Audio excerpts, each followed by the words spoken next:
আসসালামু আলাইকুম রহমতুল্লাহি বরকাতু। দেশ ও প্রবাস থেকে দূরে ও কাছে থেকে যারা ভিডিওটি দেখতেছেন তাদেরকে আন্তরিক অভিনন্দন ও সালাম। আপনারা দেখতে পাচ্ছেন এটা একটা প্রাণী, কুকুর, যে আমাদের বাড়ি পাহারা দেয়। চোর আসলে আমাদেরকে সতর্ক করে দেয়। এক মুঠো ভাতের বিনিময়ে সে কিন্তু কখনও তার মালিকের সাথে বেইমানি করে না, কিন্তু মানুষ তার মালিকের সাথে বেইমানি করে।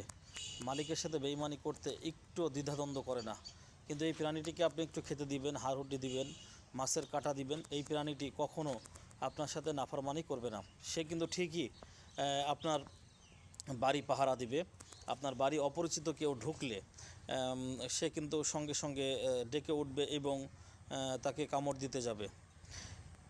আল্লাহ তাআলা মানুষকে কত সুন্দর করে সৃষ্টি করেছেন এবং মানুষের যা কিছু প্রয়োজন সব কিছু দিয়েছেন, কত সুন্দর রিজিক দিয়েছেন, কত নিয়ামত দিয়েছেন, কিন্তু মানুষ খায়, কিন্তু সে মালিকের শুকরিয়া আদায় করে না। সেই মালিকের কথা কখনো মানুষ চিন্তাও করে না। কিন্তু এই প্রাণীর থেকে আমাদেরকে শিক্ষা নেওয়া উচিত যে প্রাণীটা কত কষ্টে থাকে। প্রাণীটা এই শীতের মধ্যে ছাইগাদার মধ্যে এখানে সেখানে কিন্তু শুয়ে থাকে, কিন্তু মালিক যখন তাকে ডাক দেয় সে মালিকের ডাকে সাড়া দেয় এবং সে দৌড়ে চলে আসে।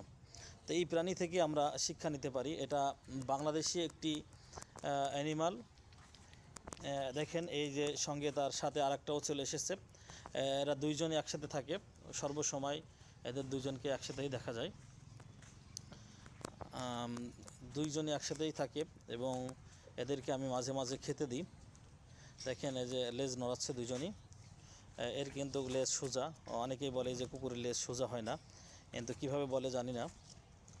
দেখেন কুকুরের লেজ কিন্তু ওটা কিন্তু অনেকটাই সোজা, এটা একটু বাঁকা হলেও।